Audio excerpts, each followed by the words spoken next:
요한복음 15장 15절, 16절, 17절에서 사랑의 결과라는 제목으로 말씀을 나누겠습니다. 하나님의 사랑을 받은 결과는 이제 여기 본문에서는 두 가지를 얘기합니다. 열매를 맺는 것과 또 기도 응답을 받는 것이다. 이것에 대해서 이제 살펴보기 전에 그 사랑에 대해서 계속 교제를 했었는데, 그 사랑은 하나님의 사랑에 있어서 그 사랑의 속성은 선택인데 그것은 주권적인 선택이다. 이것이 이제 사랑의 속성입니다. 그러니까 우리 인간 간의 그 관계에 있어서도 누가 누구를 사랑하는 것은 사실 그 의도적으로 또 계획적으로 서로 어떤 마음을 맞추어서 한다기보다는 일방적으로 사랑이 시작되는 거죠. 그러니까 왜 수많은 사람 중에서 왜 내가 그 사람을 사랑하는가? 그것은 주권적인 선택이란 겁니다. 신명기 7장 7절에 보면은 하나님께서 이스라엘 백성을 향해서 내가 너를 기뻐하고 너를 택한 것은 너희가 모든 민족 중에서 가장 적은 영고다. 하나님께서 이스라엘을 왜 사랑하시고 이스라엘을 수많은 민족 중에서 이스라엘을 선택하셨느냐? 왜 이스라엘을 기뻐하셨는가? 그것은 가장 수가 적은 영고다라고 이제 하신 거예요. 그러니까 하나님은 고아와 과부의 아버지시고 과부의 남편이다, 이런 말씀을 할 때 정말 연약한 자를 불쌍히 여기는 마음이 그 하나님의 마음이다. 그리고 하나님의 그 사랑에 있어서 왜 나를 사랑하지 않습니까? 라고 할 사람은 아무도 없어요. 우리는 어떻게 보면 모든 사람이 아담의 후손으로 다 정죄받고 심판받고 지옥 가야 될 자들이에요. 아무도 하나님 나를 사랑해 주십시오라고 의도적으로 얘기할 수 없는 거예요.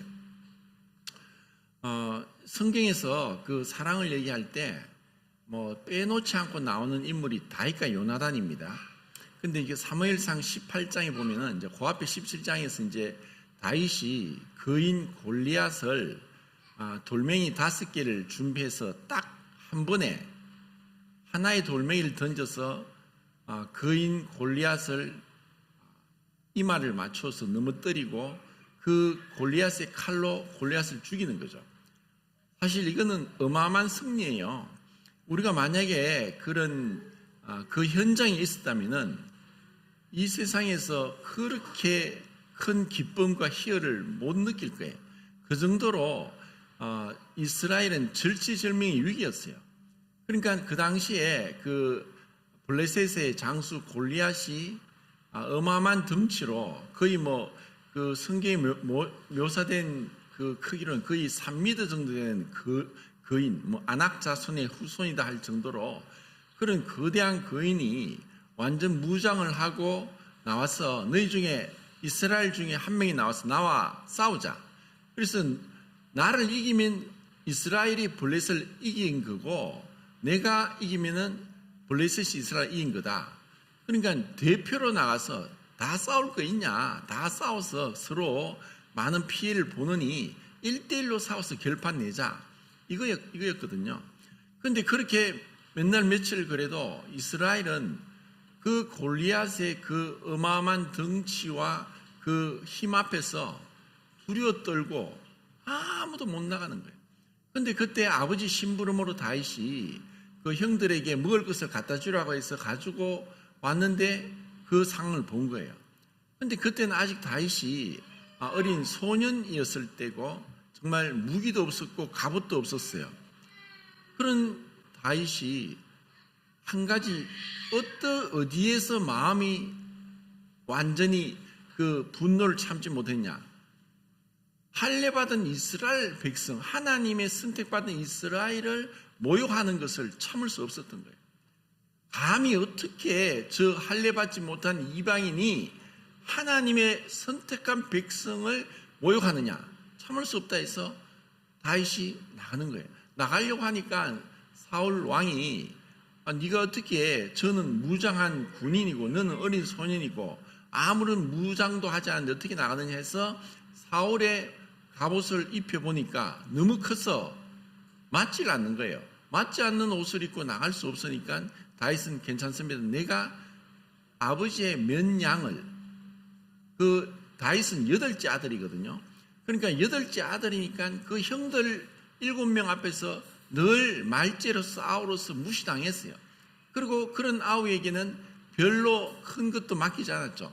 양을 몇 마리 맡겼을 거예요. 내가 맡은 몇 마리 양을 내가 맡아 돌보다가 보니까 사자도 오고 곰도 오고 늑대도 왔을 때 내가 돌로서 그들을 물리쳤다.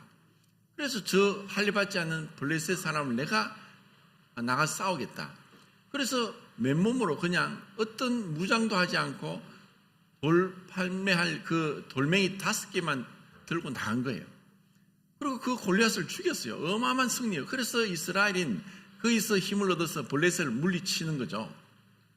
일 있고 나서 18장에서 요나단이 다윗을 향하여서 마음이 불타는 것처럼 마음이 사랑하는 마음이, 그 다윗의 무엇을 사랑했을까? 하나님을 향한 열심, 하나님을 향한 믿음, 하나님을 향한 그런 헌신적인, 정말 거기서 죽을 수도 있는 상황이고, 또 어떻게 보면 이스라엘 백성들이 그런 애송이 다윗에게 이스라엘의 운명을 맡길 정도로 이스라엘은 절체절명의 위기였고 아무도 그 가운데서 나가서 싸우려고 할 자가 없었기 때문에 그 어린 애송이에게 사실 이스라엘의 운명을 맡긴 것과 똑같은 거예요. 그러니까 그런 다윗이 혼자서 그냥 골리앗과 싸운 게 아니에요. 다윗은 이스라엘을, 하나님의 선택한 백성 이스라엘을 지키신 하나님의 이름으로, 그리고 자기를 이스라엘과 동등한 완전한 연대감 가운데서 나가 싸운 거예요.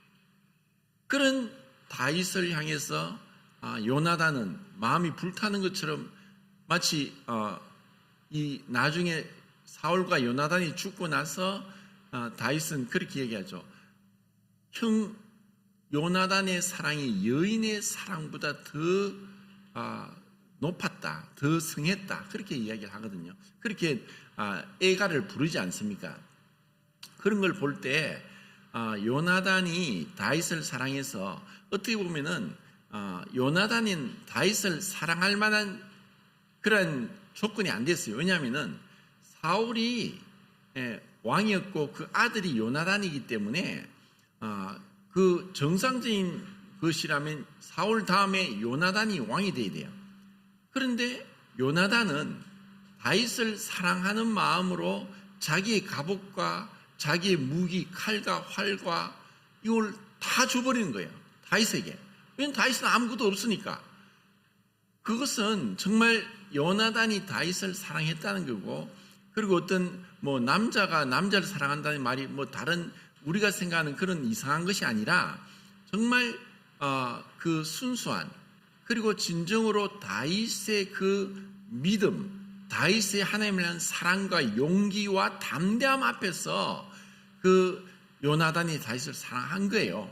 근데 이것이 이제 그 다윗과 요나단의 아름다운 우정인데, 그 요나단이 다윗을 사랑한 것은 다윗의 이러한 뛰어난 이러한 그 면이 있었기 때문에 사랑한 거예요.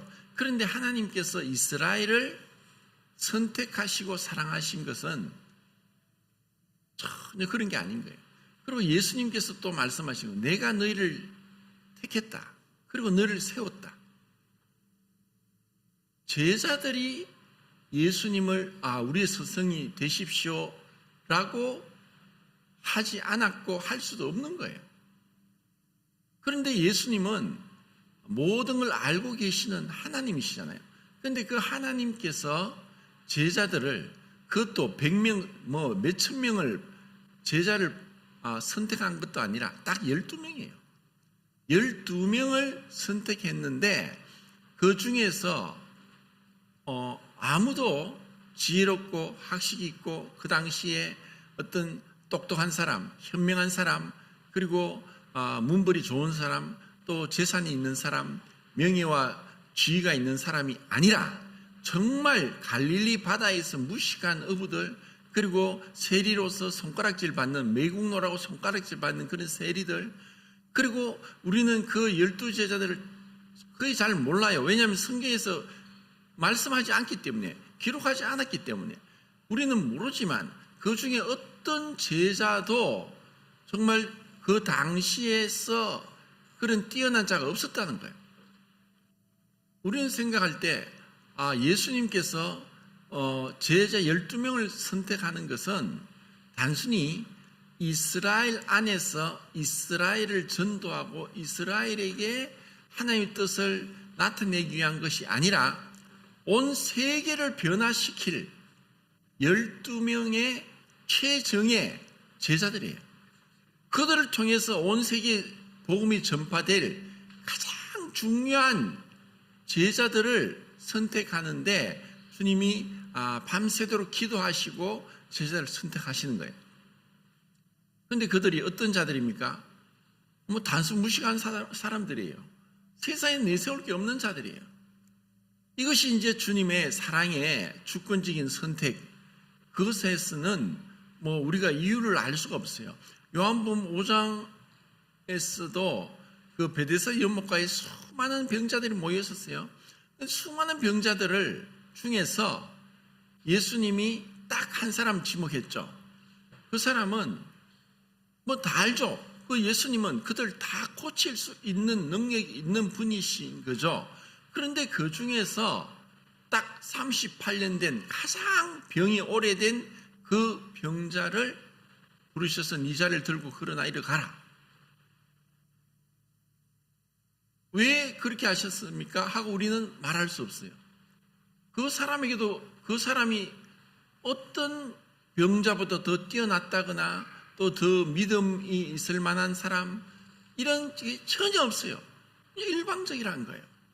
이것이 이제 하나님의 사랑이고, 그리고 이것을 로마서 9장에서 사도 바울이 그렇게 얘기하지 않습니까?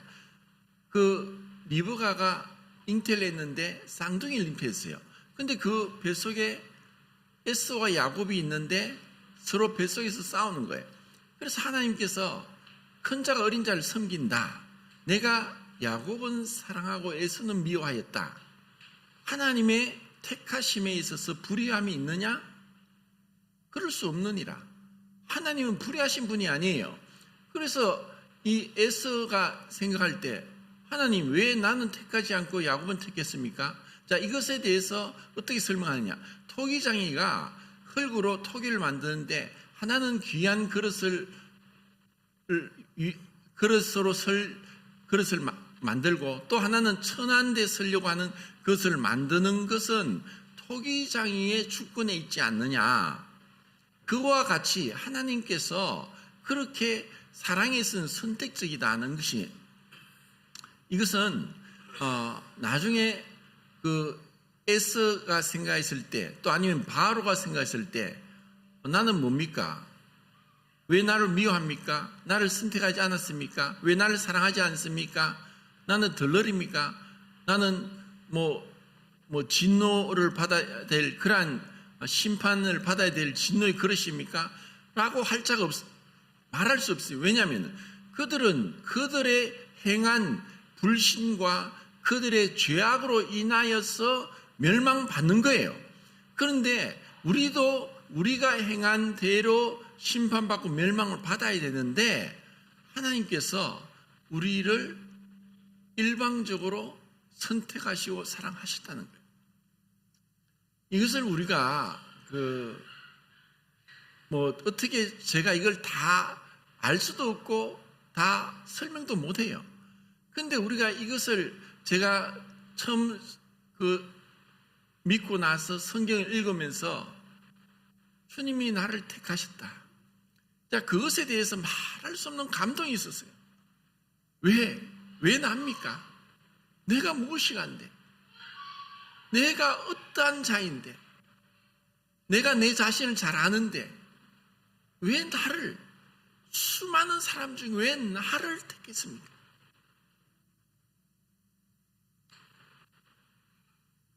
사실 저희 이 집안은 정말 가족이 친척이 정말 얼마 없었어요. 왜냐하면 저희 할아버지가 저희 아버지 3살 때 돌아가셨어요. 그리고 저희 아버지는 2 형제가 있었고 또 작은 할아버지, 이 3가족밖에 없어요. 명절날 어릴 때 모이면 이 3가족밖에 없어요.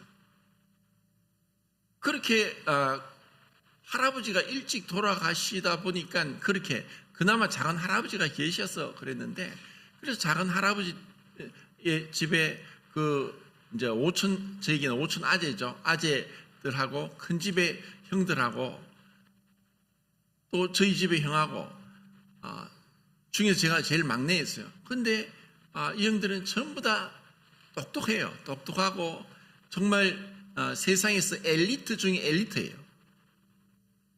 진짜 뛰어난, 부족함이 없는 그런 형들인데, 거기에 비해 저는 어릴 때부터 아무것도 잘하는 것도 없고 뛰어난 것도 없고 뭐 그런 가운데 있었어요.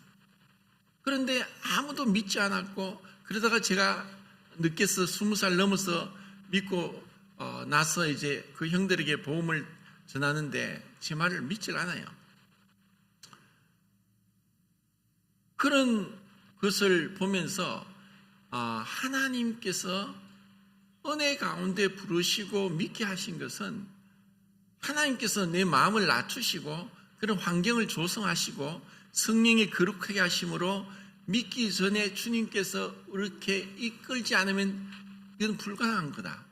이것을 생각할 때 참 말할 수 없는 감동이 되는 거죠. 자, 이것이 하나님의 사랑은 주권적인 선택으로 이루어지는 것이다. 이것을 이제 말씀할 수 있고, 그리고 또 그것을 하나님께서 우리를 사랑하실 때 마치 종과 같이 하는 것이 아니라 친구와 같이 그분 우리에게 모든 걸 보여주시면서 어떤 주종 관계가 아니라 대등한 관계에서의 사랑을 나누길 원하는 거예요. 그것은 사랑의 관계에 있어서는 어떤 높고 낮음이 없이, 그리고 이것은 이런 친구의 관계에서 사랑을 한다는 것은 전제가 지난주에 말씀드린 사랑에는 거짓이 없다. 진실돼야 된다. 그 거짓이 있으면 그것은 사랑은 진실되고 없어요. 그리고 사랑이 진정한 사랑이라고 말할 수 없는 거예요.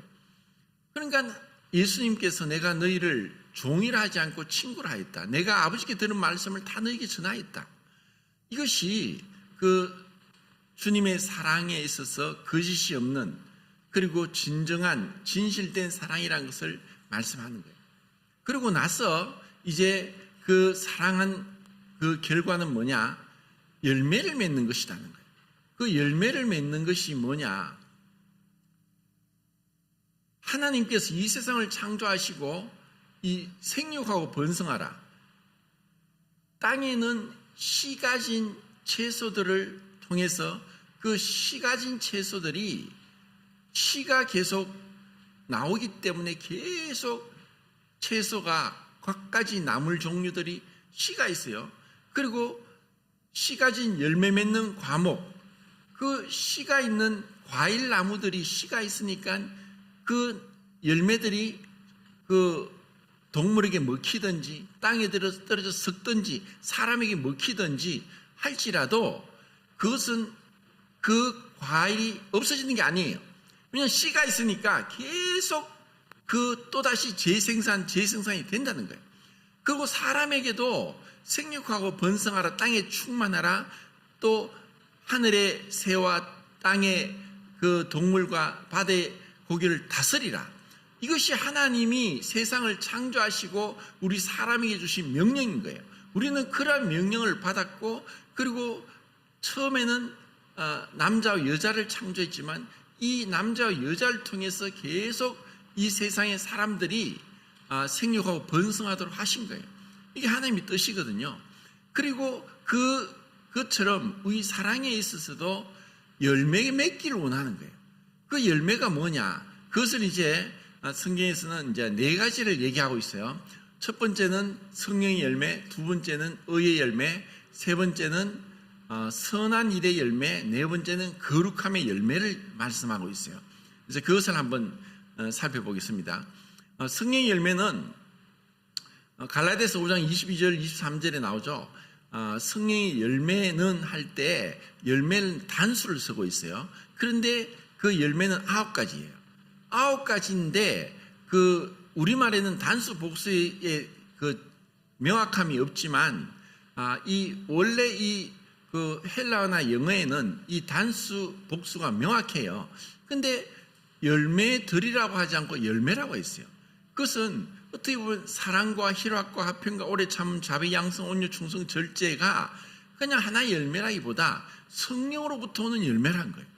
그러면은 그 열매는 한 가지가 나오면 다 나오게 되어 있는 거예요. 그런 그 성령의 열매를 맺기를 원하시는 거예요. 그래서 성령의 열매를 맺기 위해서 우리는 너희는 오직 성령의 충만함을 받으라.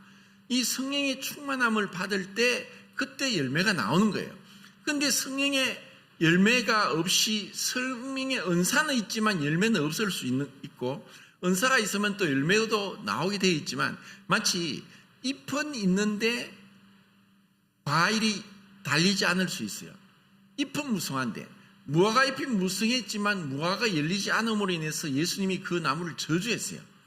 그것처럼 어떻게 보면 잎이라는 것은 그 열매를 맺기 위한 것인데 우리가 성령의 은사를 다 받고 있고 그 은사는 각각 다르지만은 어느 게 높고 어느 게 낮고 어느 게 귀하고 어느 게 천하고 이런 게 아니에요. 은사는 이 교회를 세우기 위하고 몸을 세우기 위한 것이고 내 자신의 영광을 위한 것이 아니라 교회를 위한 거예요.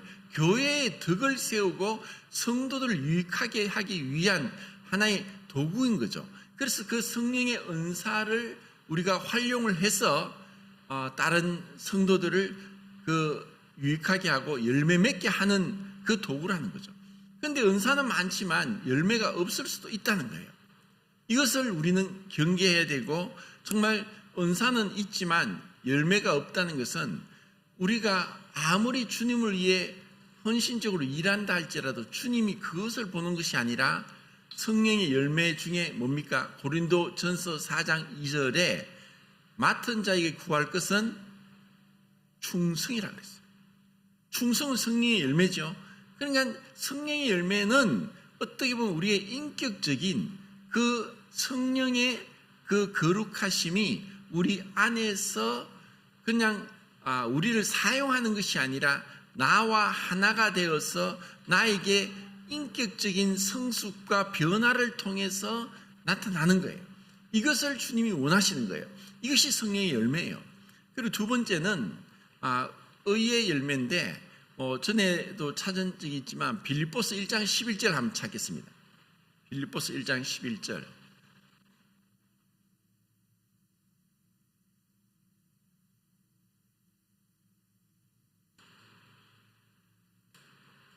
자, 읽겠습니다.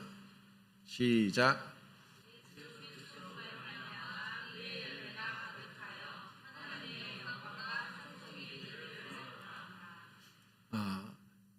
의의 열매가 가득하여.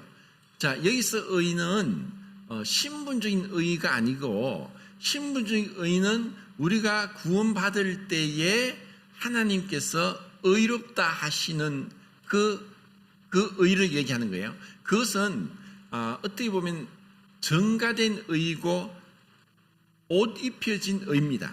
그것을 루터는 낯선 의다. 나의 것이 아니다. 그래서 우리가 예수님을 믿으면은 다 믿는 사람은 그 믿는 순간에 하나님 앞에서 의롭다함을 얻게 돼요. 그것은 신분적으로 더 이상 죄인이 아니라 하나님이 의롭다 하시는데 어느 정도 그게 의롭냐 하면은 예수 그리스도의 의와 동일한 의로 우리를 의롭다 하는 거예요. 그 의가 우리를 천국에 들어가게 하는 거예요. 그것은 우리 것이 아니에요.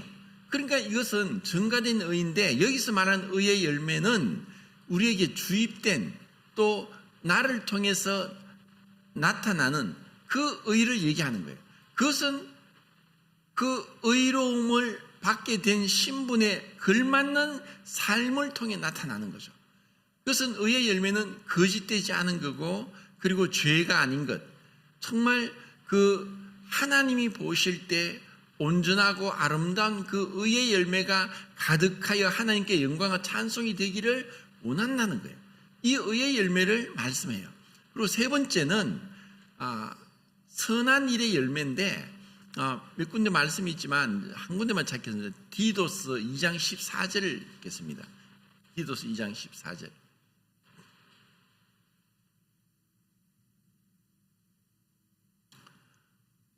디도스 2장 14절 읽겠습니다. 시작.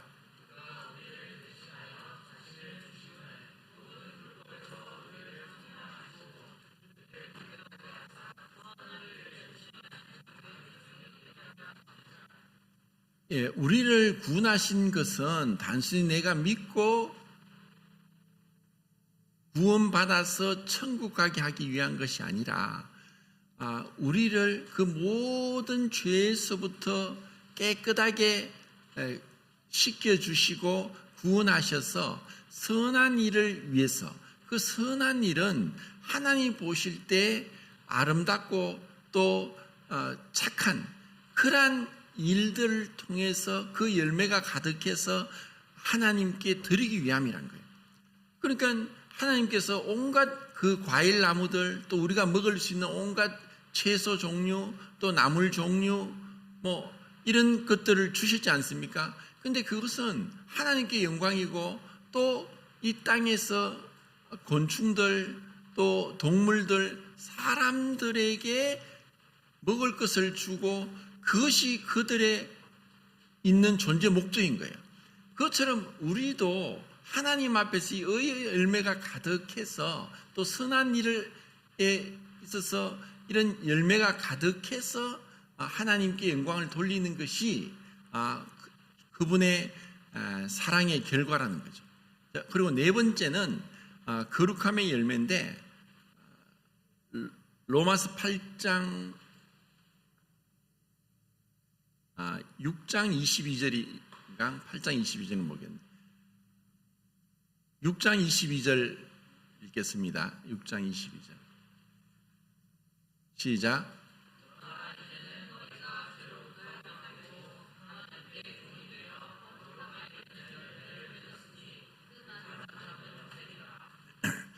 거룩함에 이르는 열매를 얻었다. 이제 전에는 우리가 죄의 종이었어요. 그러니까 죄의 종은 뭘 합니까? 죄의 열매들 맺는 거예요. 그러니까 이 세상에서 그 죄의 종인 자들이 행하는 모든 것은 죄입니다. 그 죄는 하나님이 미워하시고 싫어하시는 거고 그것은 용납될 수 없는 거예요. 왜냐하면 하나님은 죄와 상관없이 멀리 구분된 거룩하신 분이기 때문에 죄를 반드시 정죄하셔야 되는 거예요.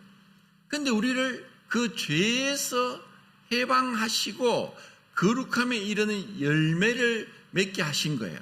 그래서 거룩함은 네 가지로 구분되죠. 우리가 믿기 전에 우리의 마음을 그 마음밭을 갈아서 이 복음의 씨가 떨어져서 열매가 맺혀질 수 있도록 우리 마음을 깨뜨리시고 낮추시고 부수시고 마음을 갈아엎어서 내가 정말 죄인이고 하나님 앞에서 구원받지 않으면 지옥 갈 수밖에 없는 자라고 하는 그 마음의 상태가 되도록 성령께서 역사하시는 거예요. 그럴 때 그분의 말씀이 들어오면 그것이 그 말씀이 능력 있고 효력이 있고 역사하는 믿음으로 우리에게 믿음을 통해서 우리가 구원받게 된 거예요. 그러고 나서 우리는 신분적인 의로움을 얻게 되고 신분적인 거룩함을 얻게 돼요. 그러고 나서 이 마치 의를 우리가 옷 입어서 정가된 의를 입듯이 거룩함도 이 뜻을 쫓아 오직 그 피 흘림이 없은즉 죄사함이 없느니라 하는 그 하나님의 그 원칙에 따라서 이 뜻을 쫓아 예수 그리스도의 몸을 단번에 들이심으로 우리가 거룩함을 얻었노라 하고 히브리서 10장 10절이죠. 10절에 말씀하는 거예요. 그분의 뜻을 쫓아서 예수 그리스도의 몸을 단번에 한 번에 우리를 거룩하게 하셨다는 거예요. 그래서 우리는 성도라 부름을 받는 거고 우리는 의롭다는 신분을 받았을 뿐 아니라 거룩하다고 하는 신분을 받은 거예요. 그런데 이것은 나는 거룩하지 않은데요. 우리가 그렇게 얘기할 수 없는 거예요. 왜냐하면 하나님이 하셨으니까. 이것은 하나님의 역사예요. 예수는 하나님께서 나와서 우리에게 거룩함과 의로움과 구원함과 지혜가 되셨다. 고린도전서 1장 30절에 예수님이 우리의 지혜고 예수님이 우리의 의로움이고 예수님이 우리의 거룩함이고 예수님이 우리의 구원입니다. 이것을 우리에게 이미 은혜로 주신 거예요. 그래서 우리는 거룩함을 얻었지만 그렇지만 이제 우리는 그 거룩한 신분에 맞도록 거룩한 삶을 살아가도록 부름을 받은 거예요. 내가 거룩하니 너희도 거룩할지어다. 레위기 11장과 베드로서 1장에서 그 말씀을 동일하게 말씀하는 거예요.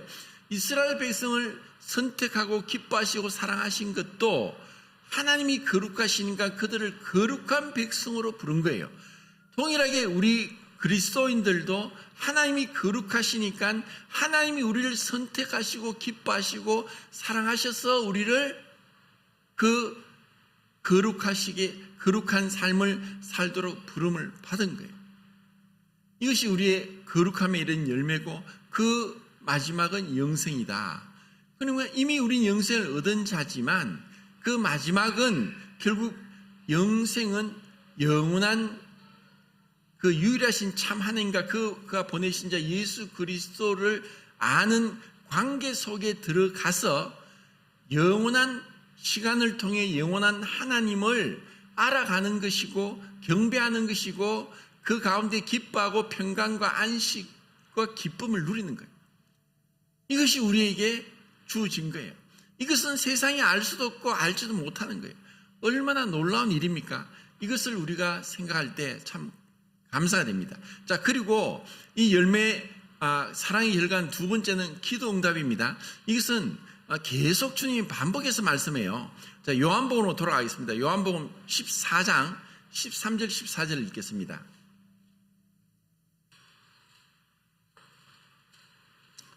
요한복음 14장 13절 17절 시작.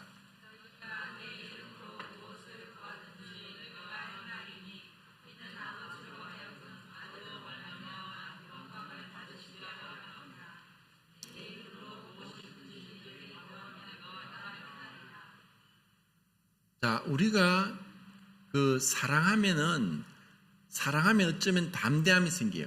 요한일서에 보면 사랑에는 두려움이 없나니. 그리고 요한일서 5장에서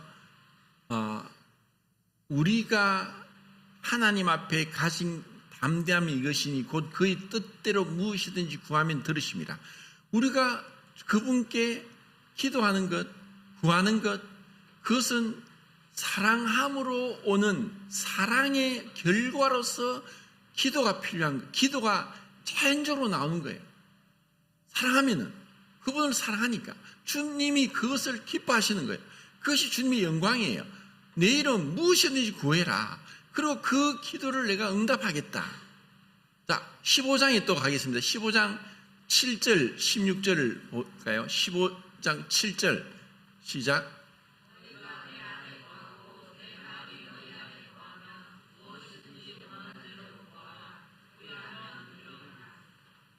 16절 시작.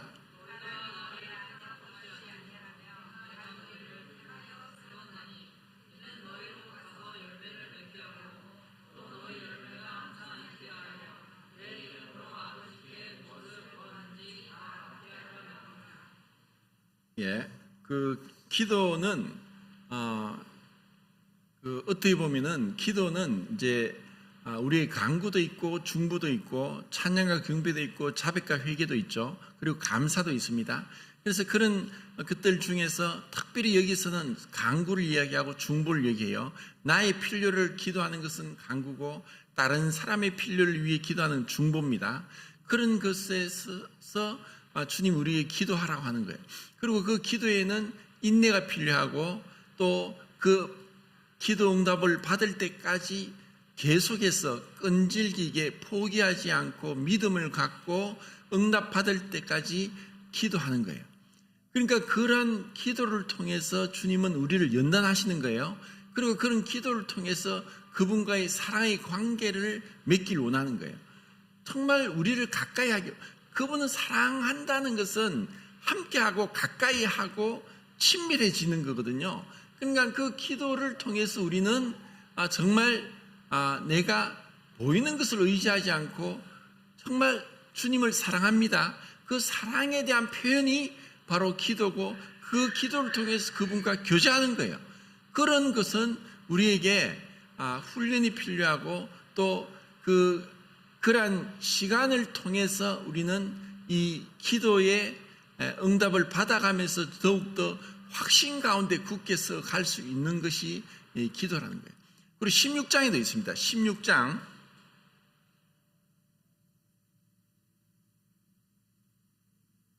23절 24절입니다. 23절 24절 시작.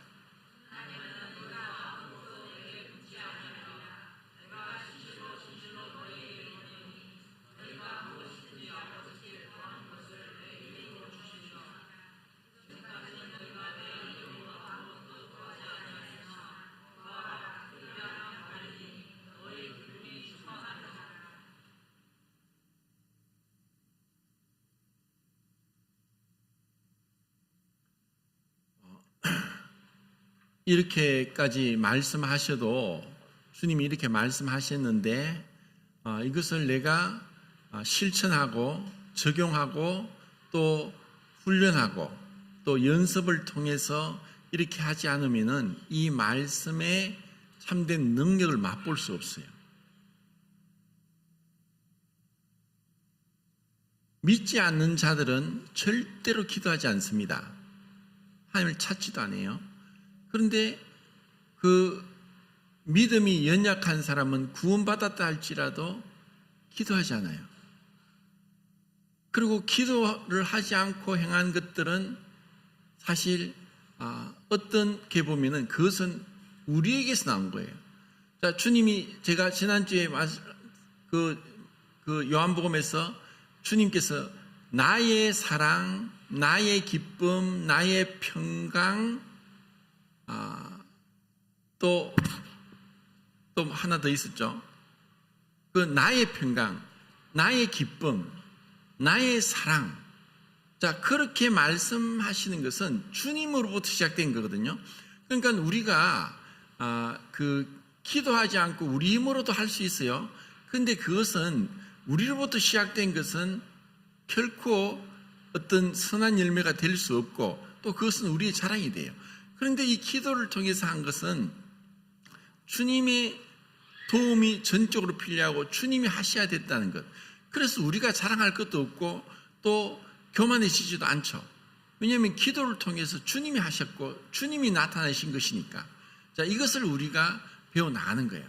자, 그래서 이제 이런 이 기도가 우리에게 응답받고 또 열매가 가득한 성령의 열매, 의의 열매, 선한 일의 열매, 거룩함의 열매가 나타난 이러한 삶들을 우리가 소망해야 되고, 그리고 정말 주님을 사랑하면은 그 사랑 안에 거하라. 그 안에 거하는 것은 그 말씀을 주님의 계명을 지키는 것이다.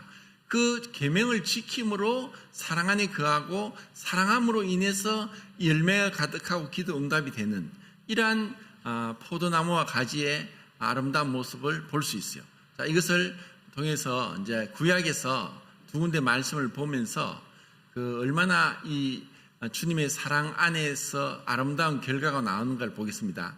우선 시편 91편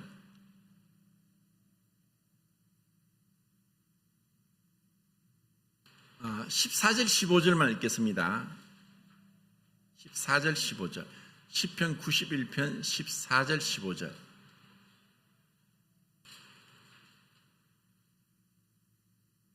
시작.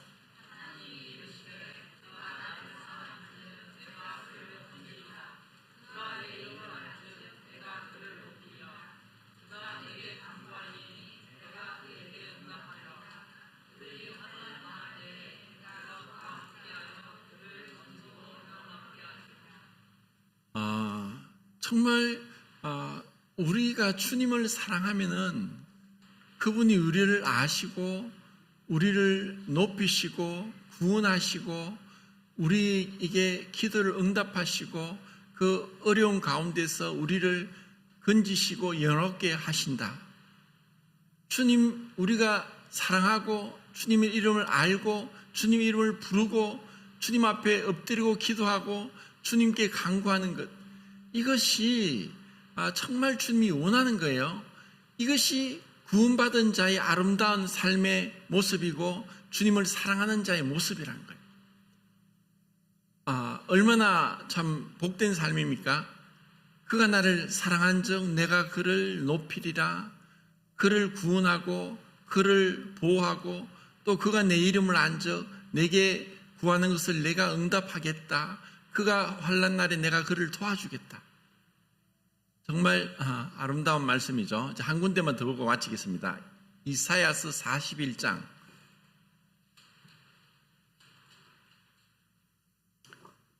8절 9절 10절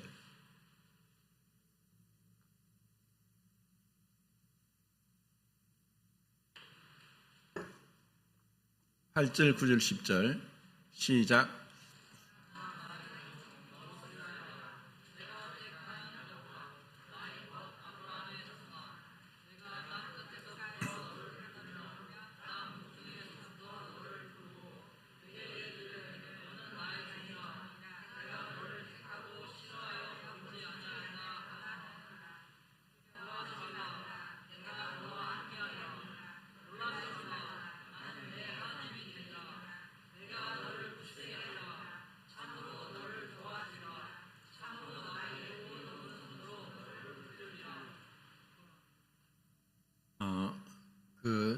하나님이 살아계심을 증거하는 이 세상의 나라는 이스라엘입니다. 이스라엘은 이미 BC 586년도에 바벨론에 의해서 완전히 멸망받았습니다. 그렇게 완전히 멸망받은 나라가 또 그 민족이 전 세계로 흩어져서 온 세계를 떠돌아다녔습니다. 그리고 그들은 예수님 이후에 예수님을 십자가에 못 박은 그러한 민족이라 해서 유럽에서 유대인들은 거주의 제한, 어디에도 함부로 못 살았어요. 그리고 부동산을 취득할 수 없었어요. 이런 어마어마한 제약을 통해서 그들은 상인의 길, 또 금전에 있어서 그렇게 그 길로 가게 됐어요. 그들은 게토라는 지역에 한정되어 살고 있었어요. 그런데 그 유대인이 1900년 만에 1948년도 5월 14일 날 이스라엘을 건국해요. 이것은 이미 에스겔 37장에 나온 예언의 성취예요. 이렇게 1900년 동안 완전히 그 나라가 영토를 잃어버렸고 그 나라 언어 히브리어도 잃어버렸고 또 그들이 어느 나라에도 거주할 수 없는 거주의 제한을 받게 되고 또 부동산도 취득하지 못하게 된 이 이스라엘이 어떻게 다시 나를 세웠느냐? 그것은 하나님이 이스라엘을 사랑하셨기 때문이에요. 그럼 사랑하는데 왜 이렇게 혹독하게 이렇게까지 북한이 거의 70년 넘게 그 가장 폐쇄적이고 가장 잔인하고 비인도적인 나라에서 고통받는 것과 또 어떻게 보면 비교 안 될 정도로 1900년 동안 비참한 운명 가운데 있었어요. 왜 그러느냐? 하나님이 사랑하는데 왜 이렇게 할 수 있느냐? 그런데 하나님이 사랑함으로 그들이 징계하신 거예요. 그리고 그들을 회복시켰고 또 이 이스라엘을 통해서 다시 제사장 나라가 되게 하고 이스라엘을 통해서 하나님이 마지막 인류에게 다시 에덴 동산의 축복을 주는 것이 천년 왕국이에요. 그것은 이스라엘을 위한 거예요. 아브라함에게 약속한 땅에 대한 약속을 성취하는 거예요. 그것은 하나님의 사랑은 실패하지 않는 거예요. 하나님의 사랑은 결코 실패하지 않고 성공하는 거예요. 그래서 이스라엘을 통해 볼 수 있어요. 그리고 이 말씀을 통해서 두려워하지 말라, 놀라지 말라. 내가 너를 도와주리라. 내가 너를 굳세게 하리라. 내가 의로운 손으로 너를 붙들리라. 이 약속의 말씀이 이미 이사야 때는 이스라엘이란 북왕국 이스라엘이 아수르에서 멸망될 거예요. 그런데도 이 약속의 말씀을 하신 거예요. 그래서 BC 722년도에 북왕국 이스라엘이 아수르에서 멸망받았죠. 남왕국 유다는 BC 586년에 바벨론에서 멸망받았습니다. 그런데 하나님의 사랑이 아니고서는 결코 그들은 회복될 수 없는 거예요. 우리에게도 동일하게 말씀하세요. 우리가 비록 넘어지고 죄를 범할 수도 있지만 하나님의 선택적인 주권적인 사랑은 우리를 포기하지 않습니다. 우리를 완전한 사랑으로 인도하십니다. 그 하나님의 사랑 앞에 우리는 감사하고 찬양하고 그리고 그 하나님의 사랑의 결과로 열매 맺고 기도 응답받는 그런 신앙이 되기를 바랍니다. 이상입니다. 원래 저희들 계획은 9월 셋째 주에